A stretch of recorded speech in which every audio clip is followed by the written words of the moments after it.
Hi, everybody. Hello. Welcome to Positive Affirmations Tuesday or Positive Affirmation Tuesday. One thing that occurred to me that I've been forgetting to do, and that is to let people know that are watching this as a video replay. This originally aired live with live chat. So you will hear me interacting with people that post comments or questions in the live chat. So that may be a little off-putting to some people, but at least it's an explanation so you know what's going on. Hello, Leanne. How are you? Welcome. Long time no see. How is everything in your end of the world? How is everything with little Tink, your little fur baby? One of my little fur babies last night, they were outside playing, right? And ever since she came in, she's been shaking her head like she has something in her ear. I don't know if it's a piece of grass or whatever's in there. But of course that worries a dog mom to death, right? So I have some stuff coming from Amazon. It's like 4 stops away. So I'm very anxious to get this ear wash in there and see if I can help her. Right. Hello, Ronnie. How are you? Welcome. Okay. So, holy moly. All right. So today, because I was a little bit distracted with whatever's going on with my little doggie and her ear, I kind of had a hard time figuring out what I wanted to talk about today. And sometimes I just go along with the flow and I just go with whatever it says on the date. Because as I've said before, this book, I can go by the dates, I can go by topics in the back of the glossary, or I can just flip through it till I find something that I think is okay. And this is what I came up with today. And the title of the reading is Asking for What We Need.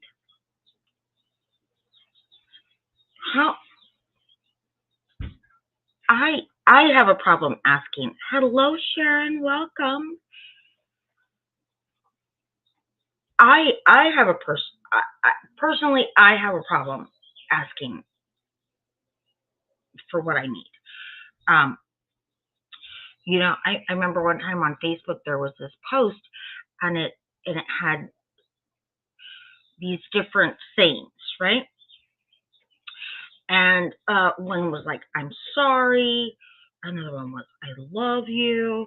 Another one was, we need to talk. Another one was, I need help. And it said, which one would you have the hardest time saying? What's the hardest for you? And without hesitation, it was, I need help. It's something that I think even people that have known me for decades would say it's not something that they ever hear. It's not something, I could almost choke on the words saying I need help. I don't know if it was partly because of the way I was raised, that I just had to be quiet and figure it out for myself. But for whatever reason, that's the hardest thing for me, is asking somebody else for something that I really need. For something that I really need. Because if it's something that I really want, I can generally figure it out for myself, right? But for something that I need, and I'm not just talking about material things or, oh my gosh, there was an emergency, I need to borrow money.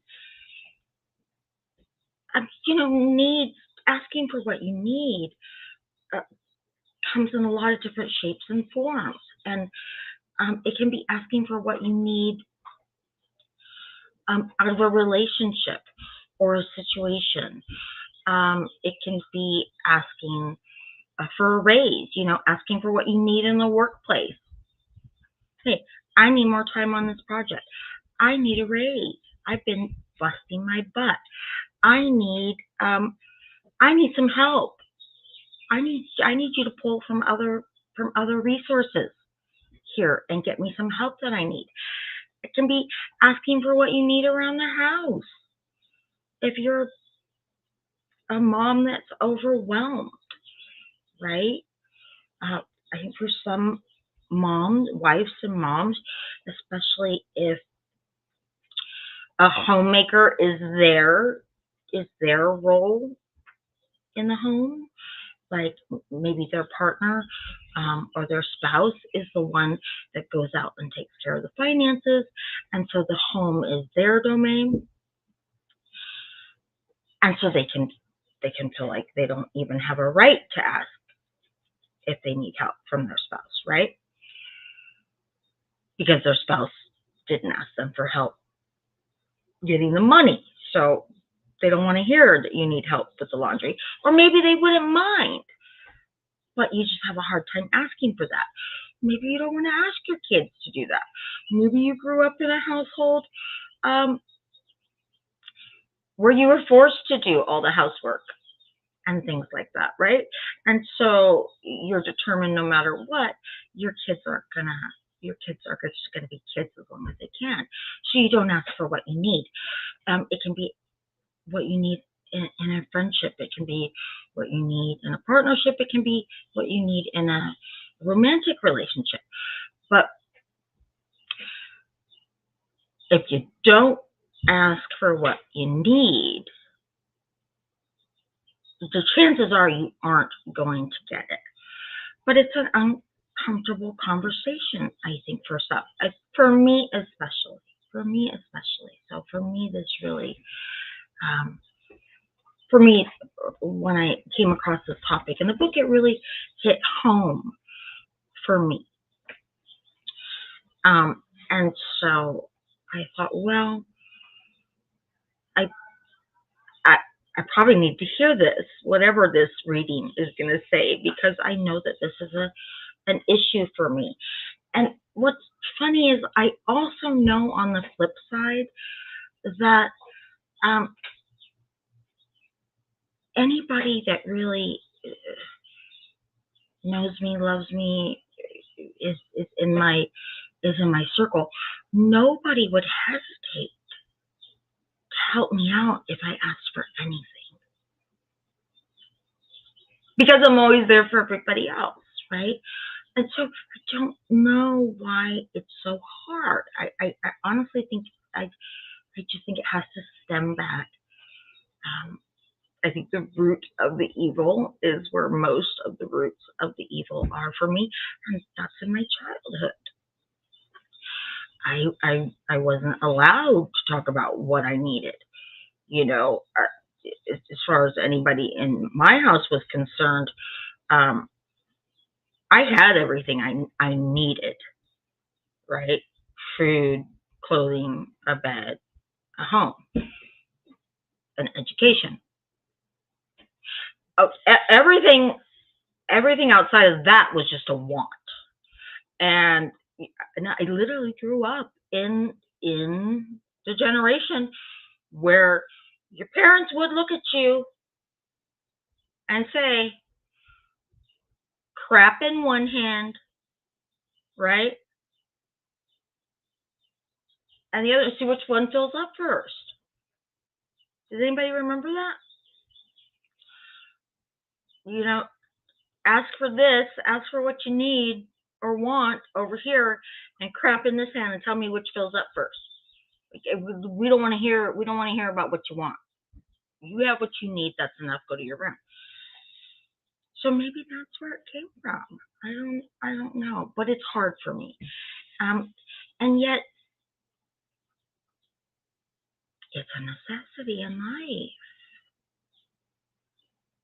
to get the things that you need. You can't listen. You can't expect anybody to read our minds, right? So if you want to get the things that you need, you have to be able to communicate. Yeah. Hi, Sandy. Yeah, I honestly, I mean, I don't know what, I'm not a kid today. I'm not a parent today. So honestly, I don't know what's going on with raising kids today. But I'm telling you, that was the generation, man. That's what they said. And suck it up, buttercup.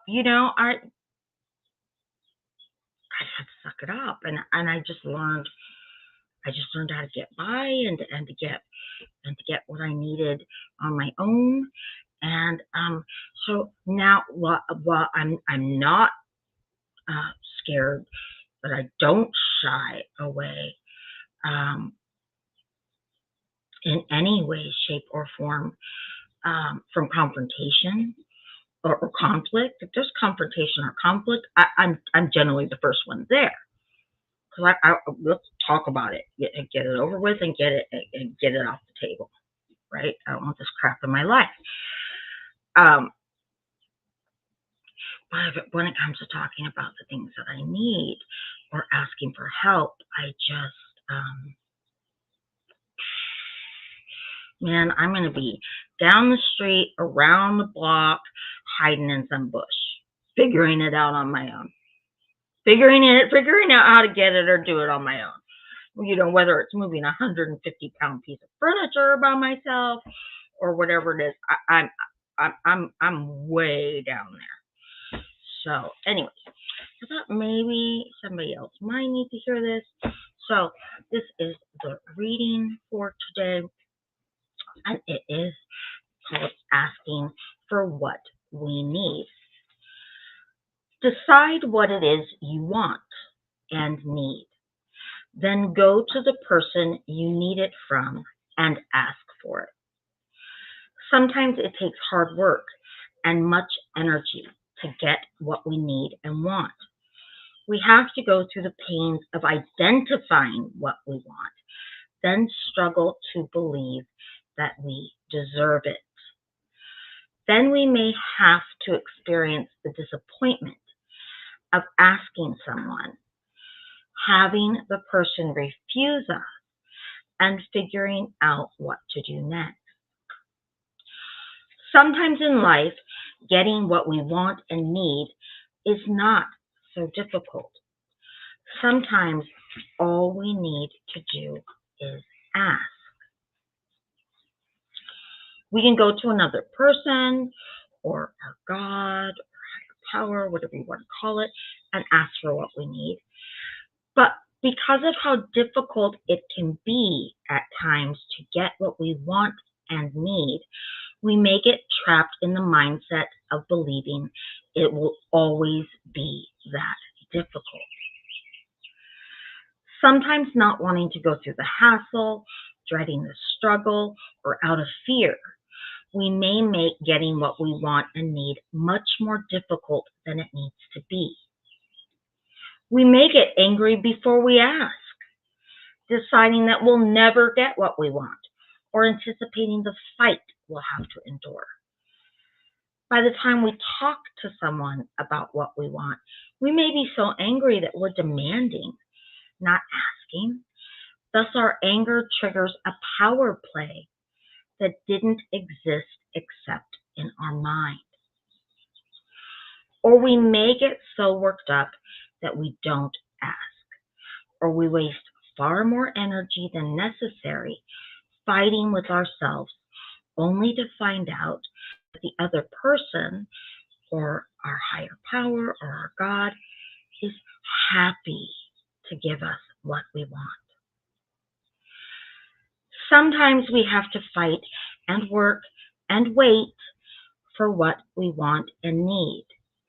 Sometimes we can get it just by asking or stating that this is what we want. Ask. If the answer is no or not what we want, then we can decide to do what next. And the affirmation is Today I will not set up a difficult situation that doesn't exist with other people or my God or higher power about getting what I want and need. If there is something I need from someone, I will ask first before I struggle.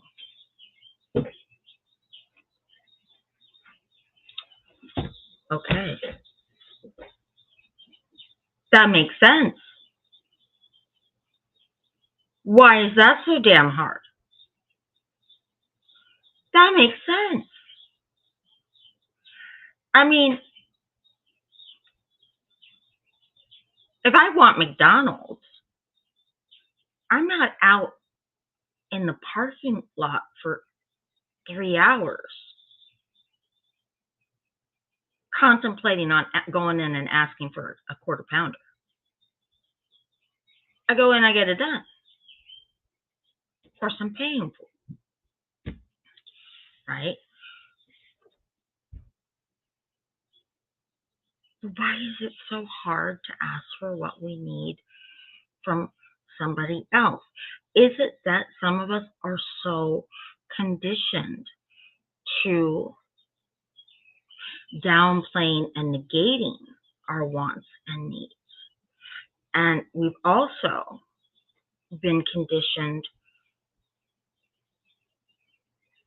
in terms of what we think that we deserve, what we think we have a right to ask for.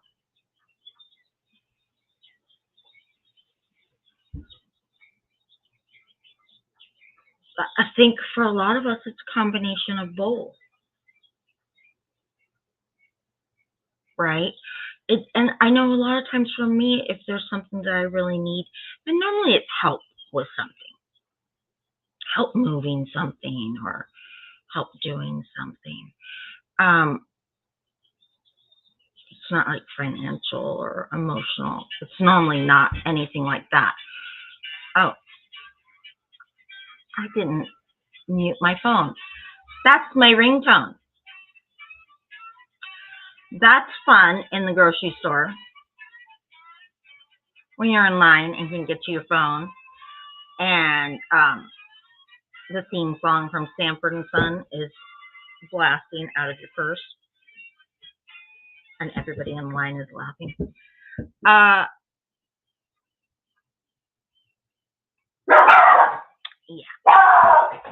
Yeah. Hey, nobody's trying to hear that. Thank you. Maybe that's Amazon with the stuff for your ears. Yeah, that's the ringtone. Anyway, generally it's something that I need help with in terms of, like I said, moving something or getting something somewhere or going someplace. And I'll often debate, but I don't want to appear needy, and maybe I should maybe I might only get one ask, and so maybe I should save it for something bigger, right? And it's this whole contemplation. Hey, excuse me, ma'am. Excuse me, miss. Excuse me, miss. Excuse me, miss. Doing the show.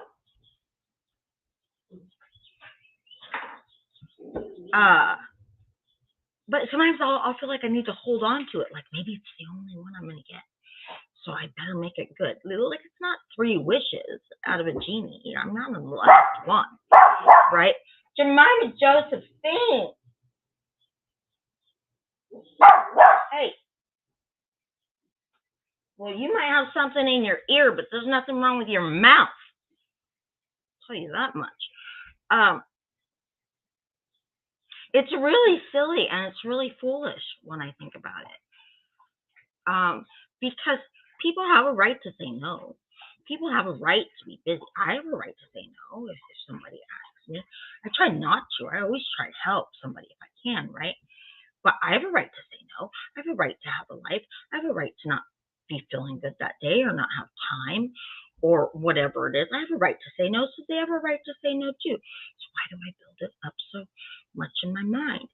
Sandy says, if I've asked someone to help and get resistance, attitude, or passive aggressive responses, I will generally never ask that person again and figure it out alone. Definitely a trauma response, though. Yeah, agreed. I almost think in the times in my life when I have asked for something and I've been told no, it's this really weird, almost shame response on my end. Like, I'm so sorry. I'm so sorry. I'm so sorry. And then you're right. I never want to show my weakness or vulnerability to that person again. It's really kind of, a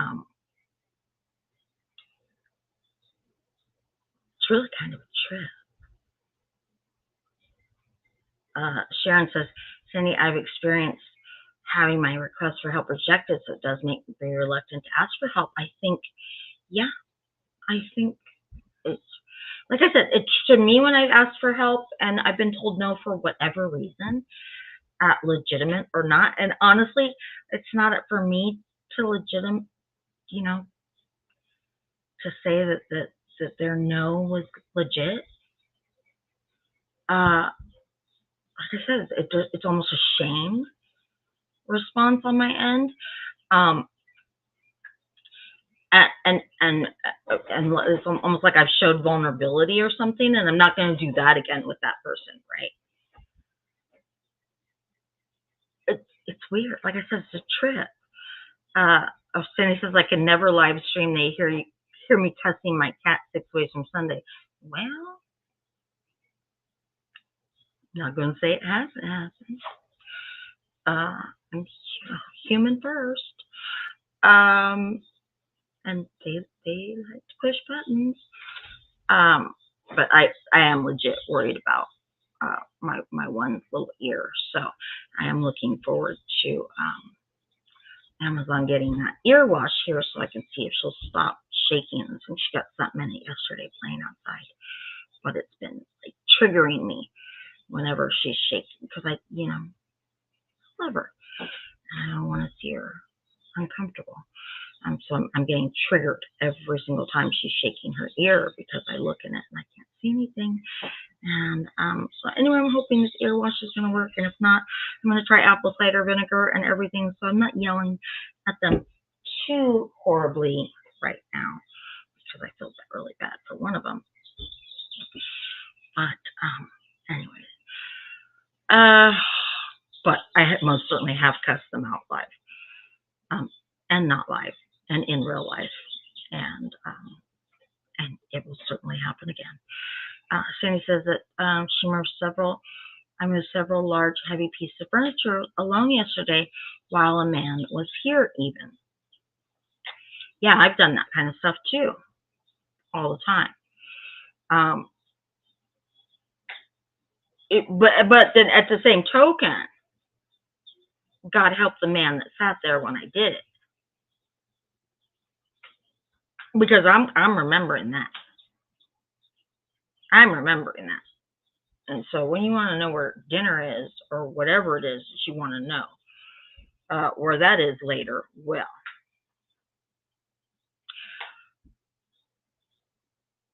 maybe you should check under your ass that you were sitting on while you watched. Maybe that's where your dinner is, under your ass, your lazy ass, while you watched me do all this crap that I did by myself, right?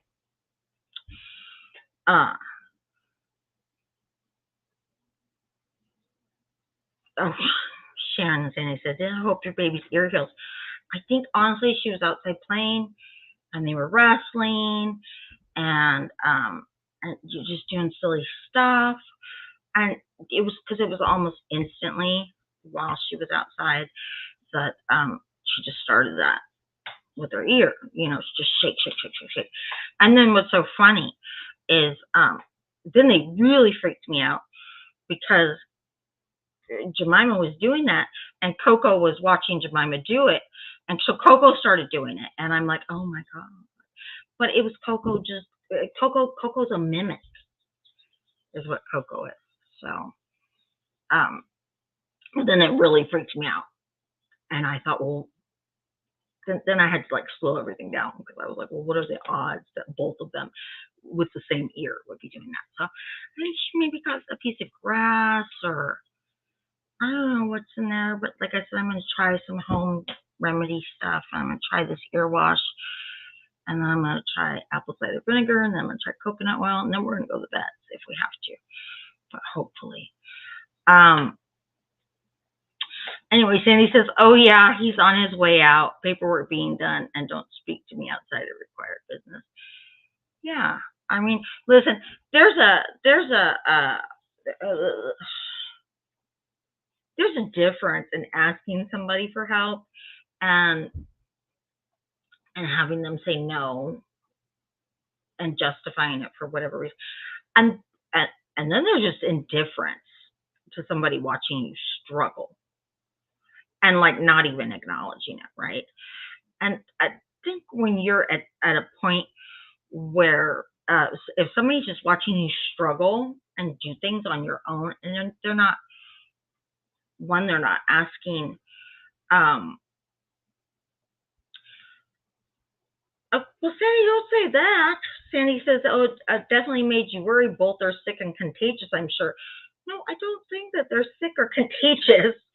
I legitimately think something got in Jemima's ear, and Coco's a mimic. If I clear my trach, Coco will spend the next 3 hours going, right now I can tell, I can look at her and go, achoo, and she'll do it. Coco's a mimic, but I legitimately think it's like the grass had just been mowed, and I legitimately think it's a little piece of something that got in her ear. I mean, worst case scenario, it's like a little yeast ear infection or ear mites, and that can be cleared up too. But I hate it. I hate to see them uncomfortable. So, anyway, somebody just watching you struggle, that's different. If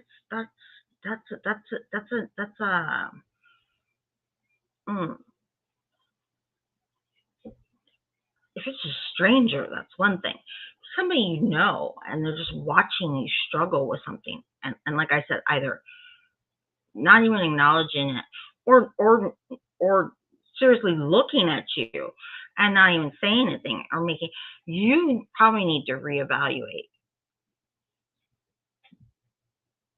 the value of that relationship, because I could tell you you're not very valued in it.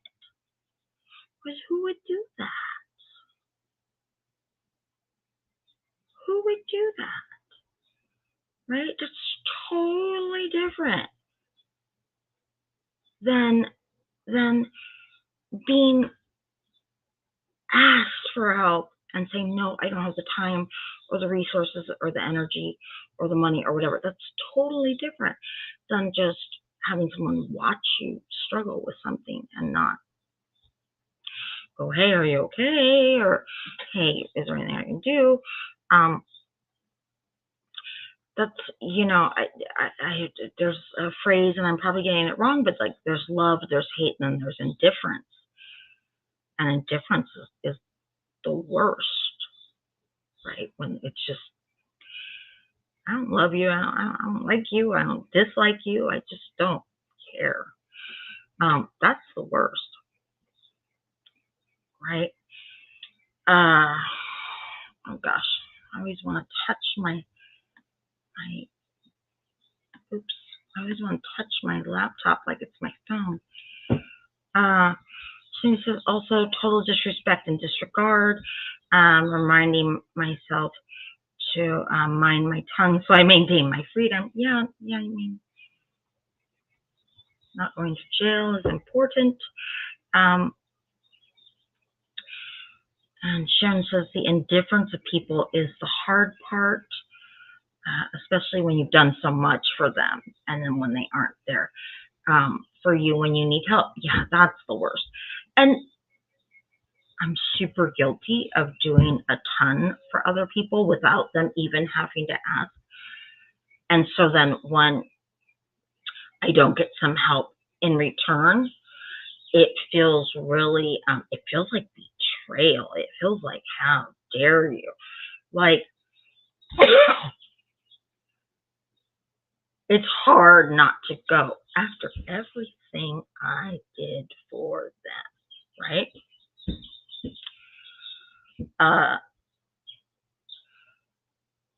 Ronnie says, I had one particular time that I asked for help from a particular friend in 2003 and was rejected. It affects me to this day. Yeah.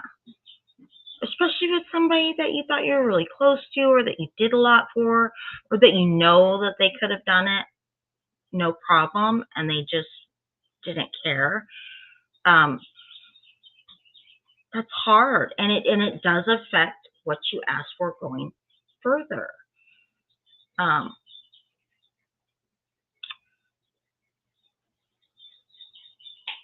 So I think maybe I'm not the only person that has a hard time asking for help, and that has certain feelings of resentment when I don't get it, right? Sandy says, my brain has been doing the excuse me, I don't know who you think you are. I don't think, excuse me, I don't know who you think I am, with lots of very bad words mixed in. Yeah, well, I mean, I don't think you can go to jail for, if you go to jail for cussing, I would be on death row.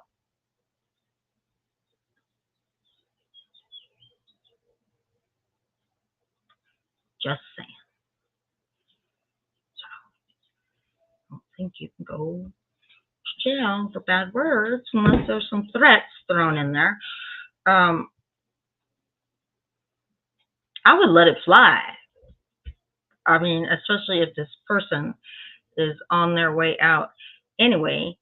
I'm not gonna get an ulcer over you. Let me. I don't know who you think you are, but let me educate you.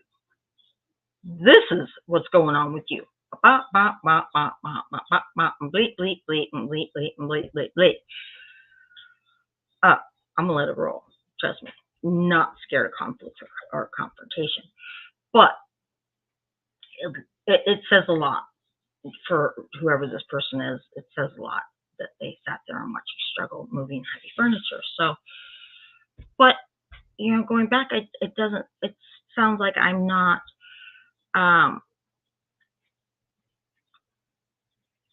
That I'm not alone in having a hard time in asking for what you need, and it also sounds like I'm not alone in kind of being a survivor, somebody who probably 90% of the time figures it out on my own anyway, right? It's that other 10% that gets my mind really, really spinning around on what to do and who to ask, and do I really want to, do I really want to ask? Do I really want to ask when I probably need to ask, right? So I've been burning lots of sage and tending my feelings and avoiding verbally destroying another person. Well, just verbally destroying another person, and and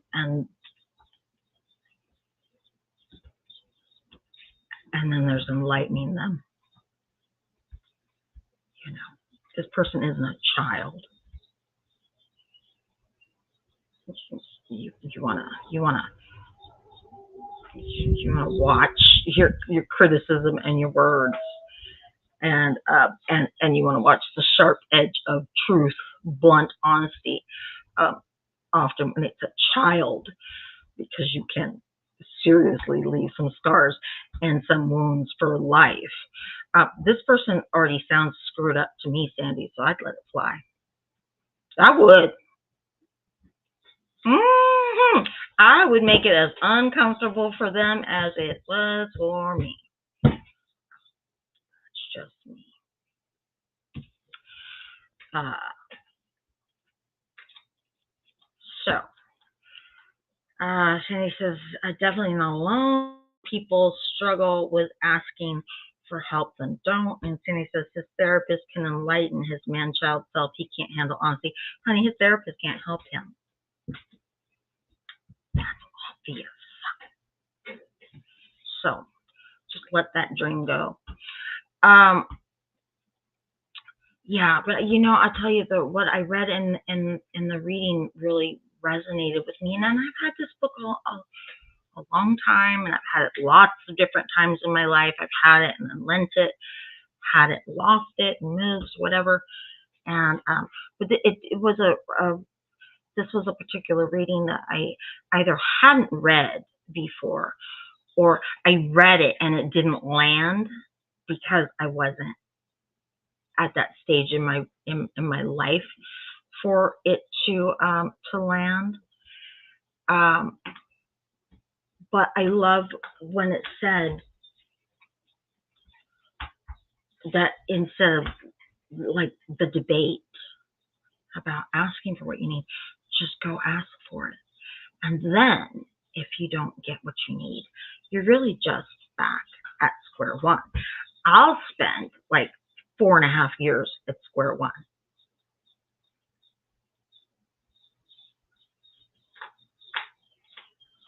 So anything that could get me out of that box a little sooner is probably something that I'm going to try. I mean, did the reading resonate with you guys? It made sense, right? Of course, it always makes sense when it's somebody else outside of my head and I'm not in that situation. Because asking for what I need just brings up so much anxiety and shame and guilt and doubt. And when I say shame, I mean like almost a shame that I couldn't figure it out on my own. Almost a shame that I have to ask anybody for help, right?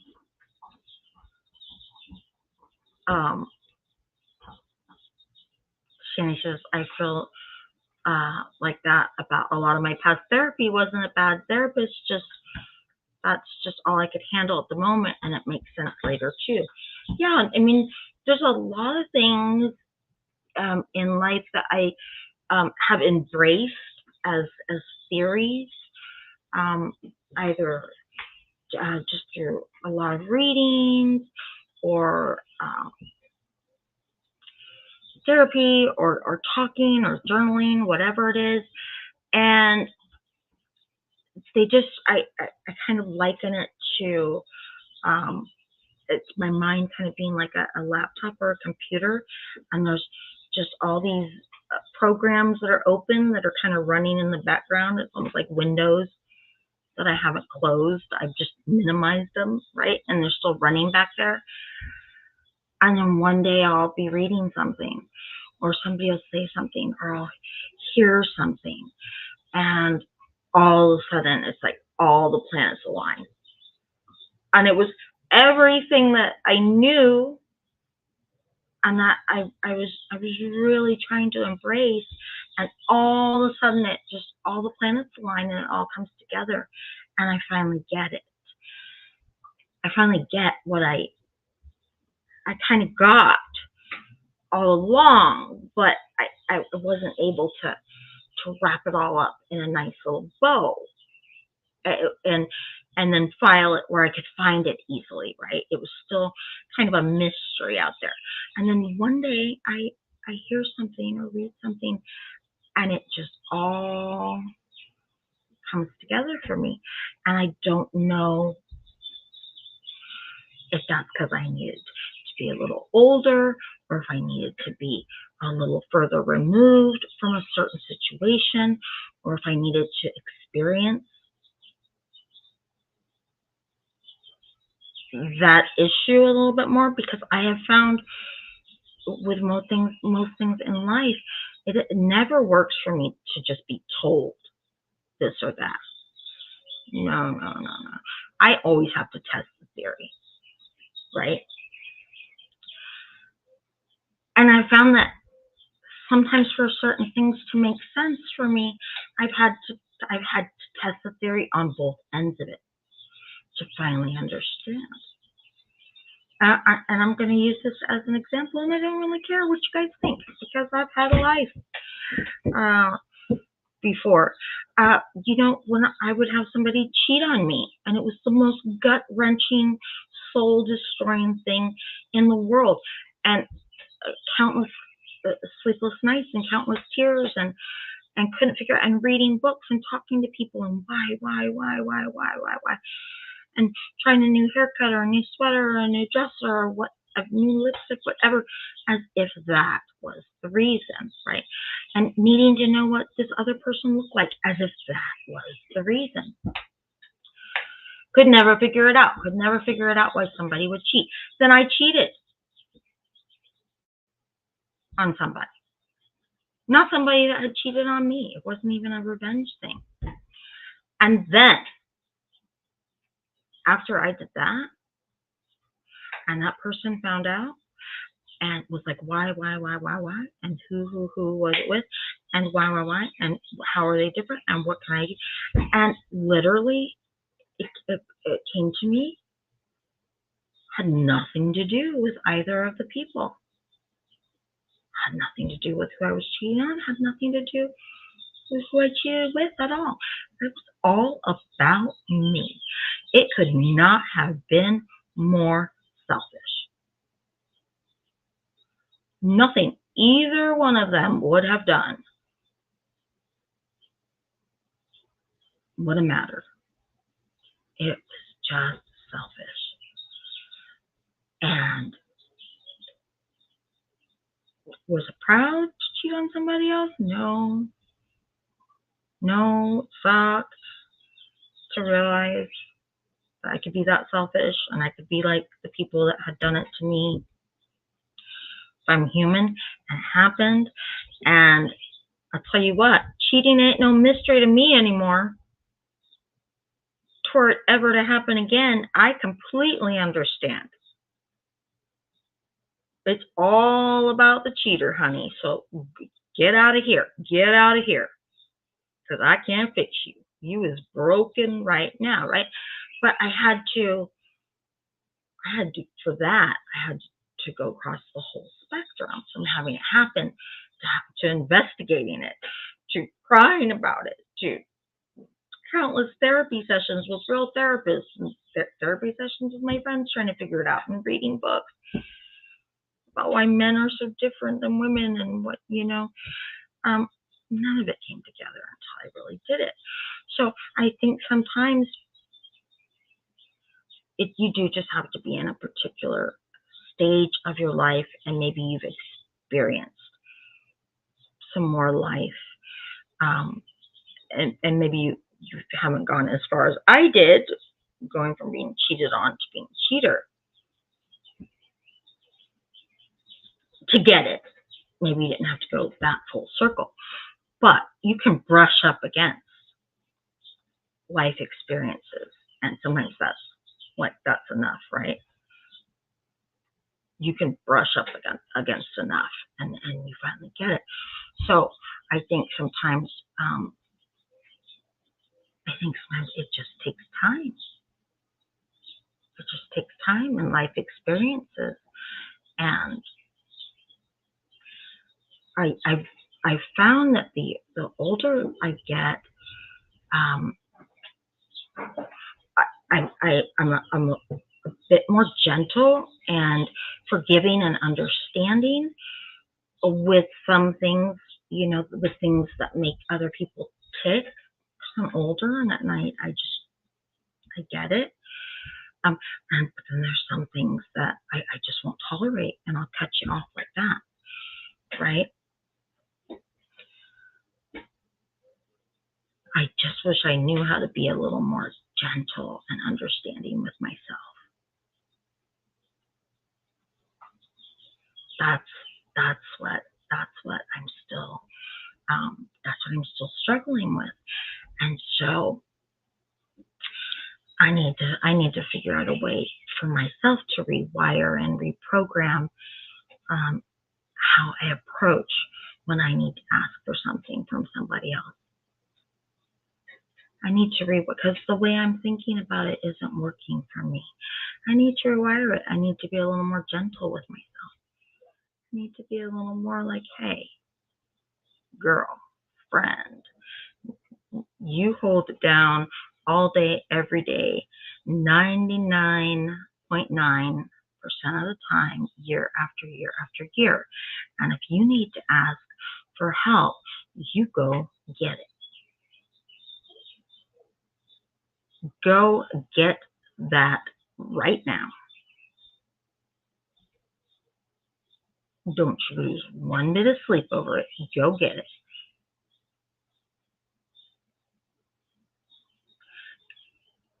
And I think that that's exactly how I need to talk to myself. And I think that's something I need to write down. You know, I can tell you that, last week when we talked about appreciating ourselves, right? And the positive affirmations, it's about listen, it's about talking about what's going on in our lives and what has gone on in our lives, past, present, what we want to manifest going forward, right? But where the positive affirmation ties in is they're kind of a tool to give yourself to repeat. Okay, and I've talked about this. I've written them on Post-it notes and put them places. I've written them on long, big index cards, and then recently, I don't know, I was scrolling Amazon for something, and I found that there's like actually a deck that you can get where you can make your own positive affirmation card. And I thought, oh, that would be fun too, right? But last week we did it on the talk was about appreciating ourselves.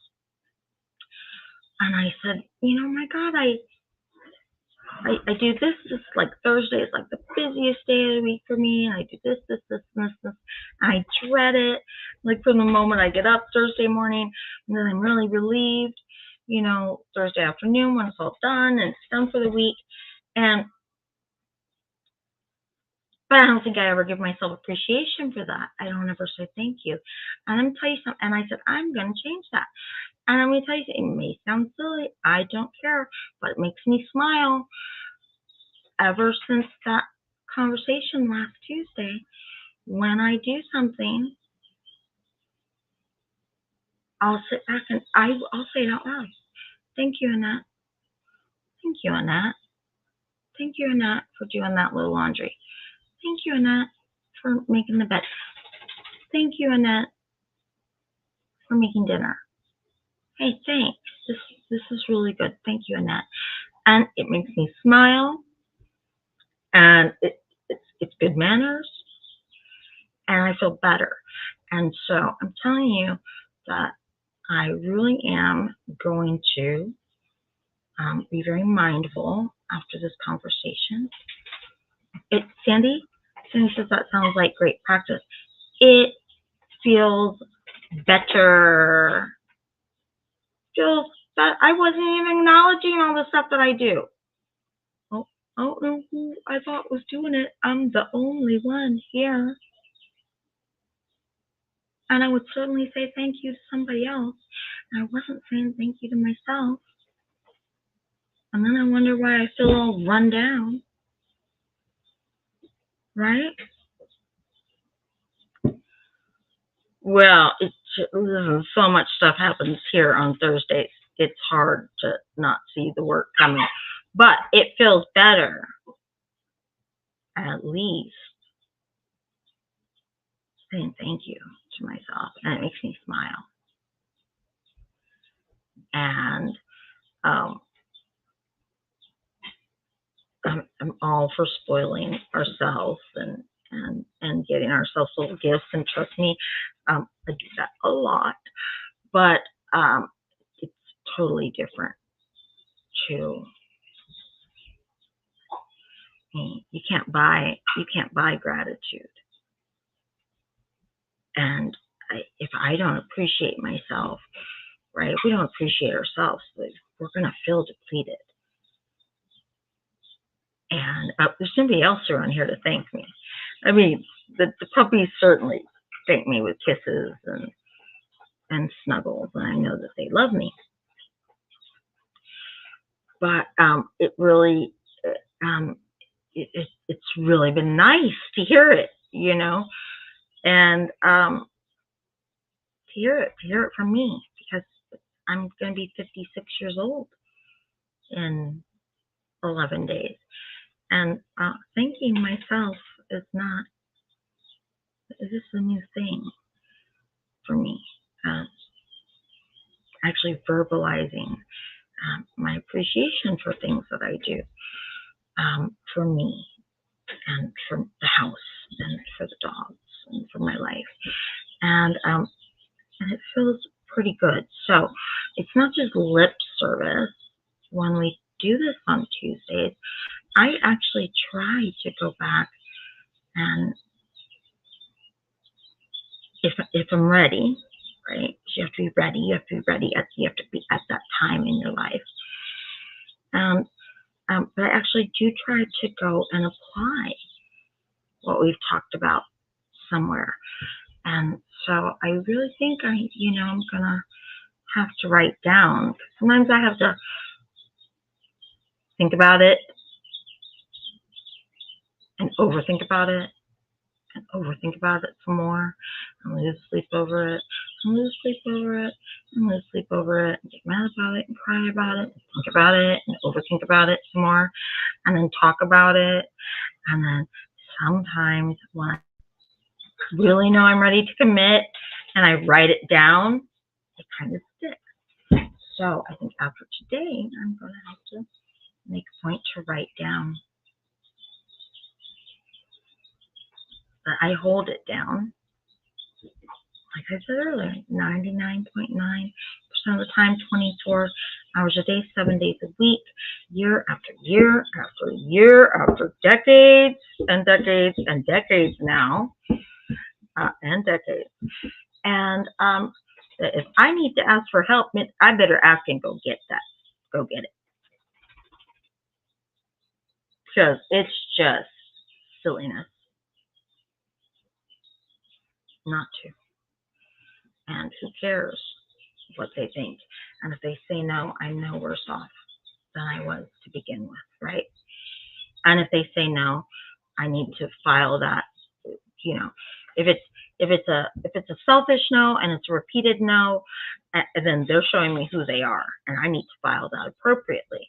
Doesn't mean that it's about me. What's about me is I need help. If you can help, great. If you can help, if it would help and you don't have the time to help, fine, totally understandable. Been there, done that. If you could help, but just don't care that I'm struggling, you're showing me who you are, and I'm going to file that appropriately. I don't have to make that about me.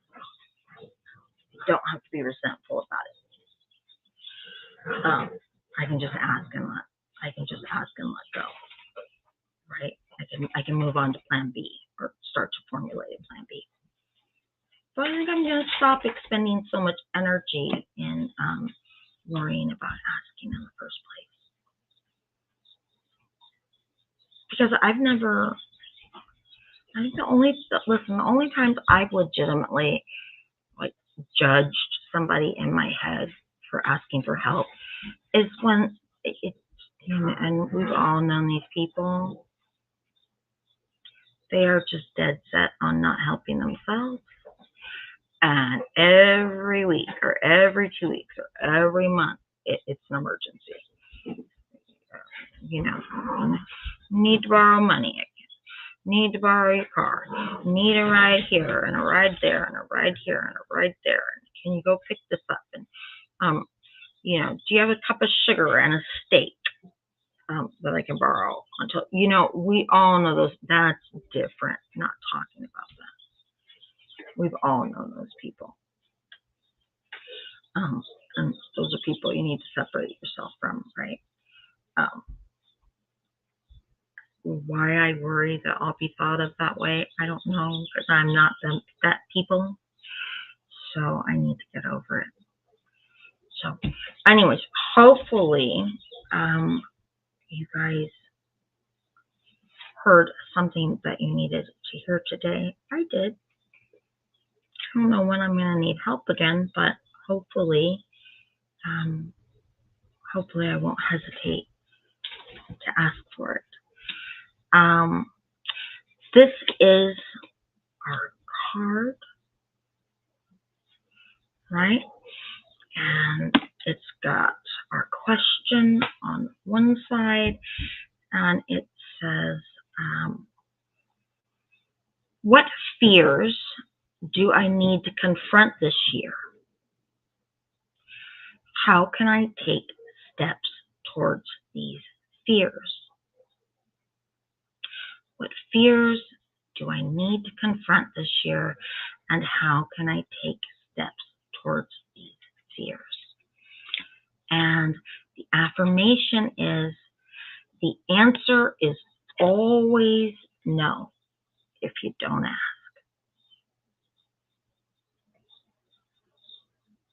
The answer is always no if you don't ask. So that's a good card. I like that. So I don't do New Year's resolutions, but the night before my birthday every year, I always write a letter to my future self that I can read the next year.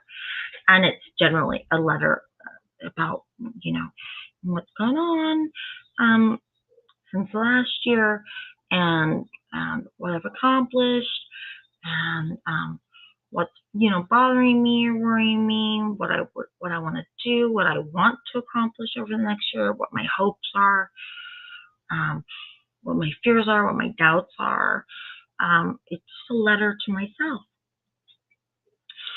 So that's what I do the night before my birthday every year. And then every year on my birthday, I open up the letter that I wrote last year.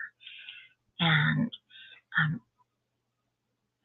it's pretty cool because I get to see what was really important to me the year before, and what kind of goals I had for myself, what my hopes were in the year moving forward, what I accomplished out of those goals, and what kind of faded away because it actually, in the scheme of things, ended up being not that important, or there was a shift, in values, or what goals were. How long have I been doing that letter? Probably, well, it's been after my divorce. I'd say probably 25 years. Probably since I was 30, 31. So, and then I just put it away, I have a little box. That I keep meaning to decoupage. I just put it away until the next year, and I just don't think about it, right? I just get it all out, and I just don't think about it. But I like that question when it says, what fears do I want to confront this next year? So maybe I'll file that somewhere in the back of my mind, and I can use that for my little letter. But I always enjoy opening it, because it always says, "Happy birthday, Annette." I hope the past year has found you well, and then I just kind of go into, like I said, I go into whatever it was I felt I needed to write to my future self, whatever little hopes and dreams and fears and worries that I felt I needed to get out and tuck away someplace safe until I could revisit them. And so I like that little question that maybe I can put in there in 10 days. I'll get to write that letter again to myself. And I haven't always kept the letters afterwards. Some letters I burned, some I've shredded because maybe there was, some vulnerable stuff in there. Maybe there was some stuff about other people in there that I didn't think anybody else needed to see in case anybody ever did. But I don't always keep them, and I don't think I've ever gone back and reread them. That's maybe only happened once or twice after I read them the first time on my birthday when I open them the next year. But yeah, it's kind of nice. It's just a nice thing. I don't know where I got it from. Maybe I read it someplace. I don't know. But it just felt like a nice way of connecting with myself and reaffirming some things and reassessing things. And like I said, it's always a pleasant surprise to open it up and see what has transpired and what out of the hopes and dreams, what some things that started as hopes and dreams a year before have now come to fruition, and they're right there in my life. And it's nice to go back. It's like, oh, well, look at you. Look at you. Look what you did. So that's what I do. So that's coming up for me. So anyways, I like that card. All right. I hope everybody enjoyed this. Listen, take what you can out of it and make it your own. Store it away in that little running program if at the moment you're not ready for it.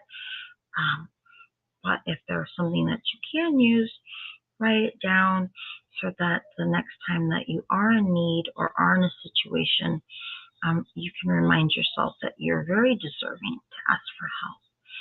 And if you need help, nobody's in charge with reading your mind. And so you have to ask for it.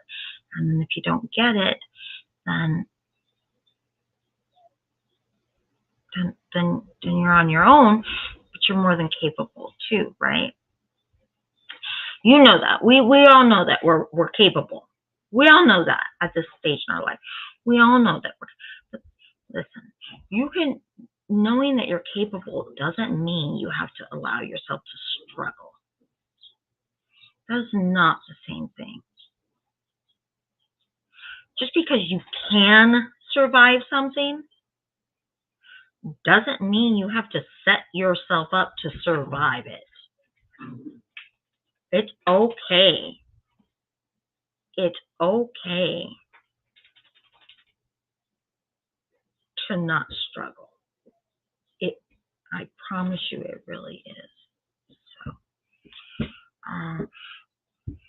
thank you. Ronnie says thanks. Sharon says thank you. No, thank you guys. Thank you for coming. Sharon says I want to start doing your birthday letter practice next birthday.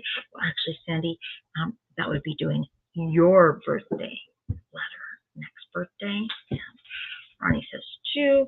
And Ronnie says me too. Everybody sends hearts and loves and kisses. And my dog is shaking her ear. And I'm going to go see if Amazon has brought that ear wash. And I will see you guys next week if you can be here, okay? Thanks for coming. Don't struggle if you don't have to.